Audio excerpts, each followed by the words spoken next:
नमस्कार सभी को। मेरा नाम डॉक्टर आरती दहिया। आप सभी का स्वागत है इस YouTube चैनल पे। कितना खूबसूरत हमारे पास एक अवसर आया है कि श्री राम मंदिर दोबारा से अपने दर्शन के लिए खुल चुका है। इतने वर्षों की प्रतीक्षा के बाद ये सौभाग्य दोबारा से हमें प्राप्त हुआ। तो मन में इच्छा आई, क्यों ना श्री राम के बारे में बात की जाए, क्यों ना उनके कुछ ऐसी चीज़ें देखी जाए, उनकी शक्तियाँ देखी जाएं, उनका एक आभास हमें हो सके। एक छोटी सी कहानी के माध्यम से आज मैं आपसे बात करूंगी कि श्री राम किस तरह के एक प्रतापी शक्तियों वाले थे, जो कि देखने में बहुत ही सौम्य और बहुत ही सरल थे। एक बार की कहानी है कि इंद्रदेव के पुत्र जयंत भागते भागते अपने पिता के पास आते हैं, राजमहल में आते हैं। बाहर द्वारपाल खड़े होते हैं तो उन्होंने बोला कि मुझे अंदर जाने दीजिए। वो बोले नहीं, अभी इंद्रदेव ने मना किया हुआ है, अभी महाराज पूजा कर रहे हैं और आपको अंदर आने की अनुमति नहीं है। अब राजा का बेटा कैसे नहीं क्रोधित होगा, बहुत क्रोधित हुए। उन्होंने बोला ऐसे कैसे हो सकता है, कौन सी ऐसी पूजा कर रहे हैं मेरे भगवान। तो वो बोले कि आपके जो भगवान है वो अपने भगवान की पूजा कर रहे हैं। तो वो बड़ा हैरान हुआ, कहते जिसे दुनिया पूजती है, जो खुद देवता है, उनके देवता कौन है। चलिए, कुछ समय बाद इंद्रदेव बाहर आए। उन्होंने संयम रखा हुआ था, इंतजार कर रहे थे अपने पिताजी का बाहर आने का। जैसे ही वो बाहर आए, उन्होंने बोला पिताजी आप पूजा किसकी कर रहे थे। वो बोले कि आओ मैं तुम्हें दिखाता हूँ। वो बाहर लेके गए उन्हें, उन्होंने बादल हटाए और नीचे पृथ्वी लोक दिखाया। वहां पे श्री राम माता सीता के पैरों में आलता लगा रहे होते हैं और बड़ी सुंदर सी कलम से सजावट कर रहे होते हैं उनके आलते की। तो वो बोले ये भगवान है, इसको आप भगवान मान रहे हो। वो बोले हाँ ये भगवान है। कह रहे ठीक है, मैं आपके भगवान से पृथ्वी में जाके मिल के आता हूँ। ये कह के जयंत बड़े क्रोधित भी हुए और बहुत उनके अंदर उत्तेजना भी थी कि मैं देखूं तो सही हो कौन, जिनको मेरे पिता पूज रहे हैं हो कौन। नीचे गए, देखा तो बड़े सरल तरीके से श्री राम लगे हुए थे सीता माता को आलता लगाने। जैसे ही श्री राम की नजर इधर उधर हुई, कौवे का रूप लेके जयंत उनके सामने प्रकट हो गए और सीता माता के पैर के अंगूठे पे काट लिया और उड़ गए वहां से।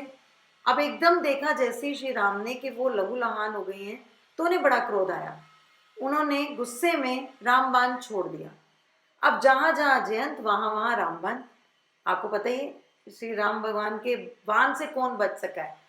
तो वो जहां जहां जा रहा वहां वहां बाण पीछे जा रहा, क्योंकि जब तक उसको क्षति नहीं पहुंचाएगा वो छोड़ेगा नहीं। अब डर गए जयंत, उन्हें लगा ये क्या हो गया, ये तो मेरे पीछे बाण छोड़ दिया, मैं इतना छुप रहा हूँ, इतना इधर उधर हो रहा हूँ, बच ही नहीं पा रहा, ये तो मुझे मार देगा। वो भाग के आए वापस इंद्रदेव के पास। महल में आके बोले पिताजी, श्री राम ने कोई वाहन छोड़ा, वो मेरे पीछे पड़ गया है। वो बोले जाओ आप यहाँ पे, ये पूरी नगरी आप ध्वस्त कर दोगे, आप जाओ, यहाँ पे आपको मैं नहीं बचा पाऊंगा, आप जाओ यहाँ से, अपनी क्षमा याचना मांगो और अपनी गलतियों को सुधारो और यहाँ से जाओ पर तुरंत, वरना सारे लोगों को हानि पहुंच जाएगी आपकी गलती के कारण।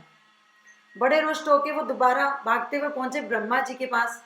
ब्रह्मा जी के जैसे ही महल के बाहर पहुंचे, द्वारपाल खड़े हो गए, अंदर जाने की अनुमति नहीं है। वो बोले अरे ऐसे कैसे आप मुझे मना कर सकते हो, मैं इंद्र का पुत्र हूँ।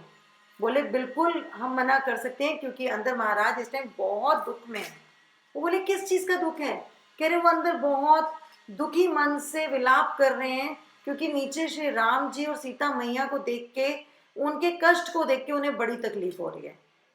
बड़े हैरान हुए जयंत, उन्हें लगा कि यहाँ तो बचाव होगा नहीं। उन्होंने इंतजार करना सही नहीं समझा और वहां से तुरंत निकल लिए विष्णु भगवान के पास।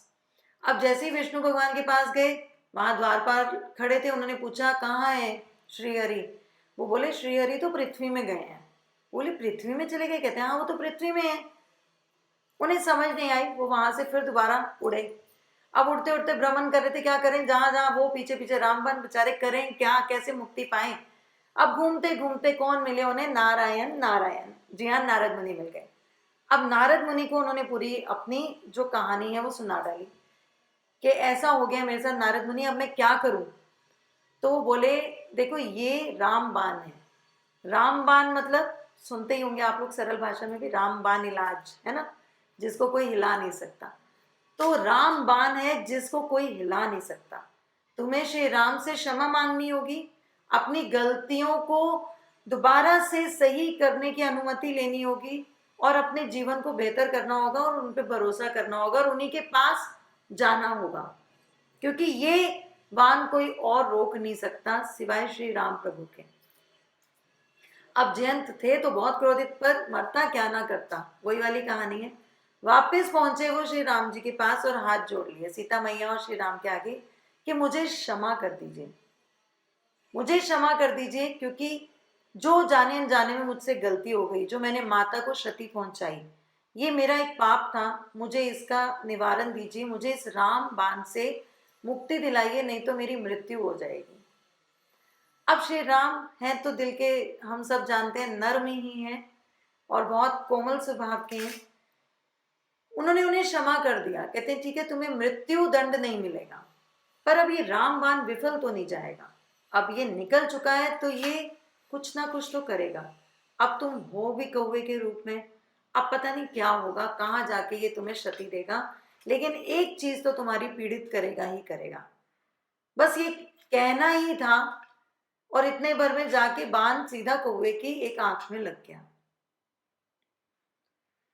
तब से ऐसा माना जाता है कि कौवा एक ही आंख से अपनी पूरी चीजों को देखता और समझता है, एक आंख उसकी पत्थर की है, खराब है, ऐसा कहा जाता है। कौवा दोनों आंखों से नहीं देखता। तो ये जो श्री राम का जो एक मैंने कथा आपसे बताई, इससे क्या हमें पता चलता है कि जो इतने इतने ताकतवर, जिनके सिर्फ एक वान से ही पूरे परले मच गई जयंत के जीवन में और कोई भी उनको बचा नहीं पाया सिवाय श्री राम के, तो जब वो इस पृथ्वी लोक में दोबारा उन्होंने हमें चुना है, दोबारा इस पृथ्वी में उन्होंने बाल रूप में दोबारा से अपना शिलान्यास कराया है और जन्म लिया है, प्राण प्रतिष्ठा कराई है, तो आपको क्या लगता है कि हम सबके जीवन में दोबारा कुछ उथल पुथल होने वाली है? अब हम लोग सब बहुत संयम से आगे बढ़ने वाले हैं, क्योंकि श्री राम हमारे साथ आ गए हैं, जो कि एक संयम की मूर्ति है, जो एक अनुशासन की मूर्ति है, जो पारिवारिक प्रेम की तरफ रुझान रखते हैं। वो ही सारे भाव अब हम सबके अंदर उत्पन्न हो जाएंगे जहां जहां जो जो कमियां हैं। सो बहुत ही दिल को छूने वाली ये कथा है, इसीलिए आपसे शेयर करनी मैंने ज़रूरी समझी। उम्मीद करूंगी आपको उनके जीवन की गहराई वाली चीज़ और ये छुपी हुई कहानी आज सुन के अच्छा लगेगा। शेयर करना मत भूलिएगा अपनों के साथ, लाइक कीजिएगा, कमेंट कीजिएगा। आपका इंटरेक्शन हमें और नई नई चीज़ें लाने के लिए प्रोत्साहित करता है। जय श्री राम।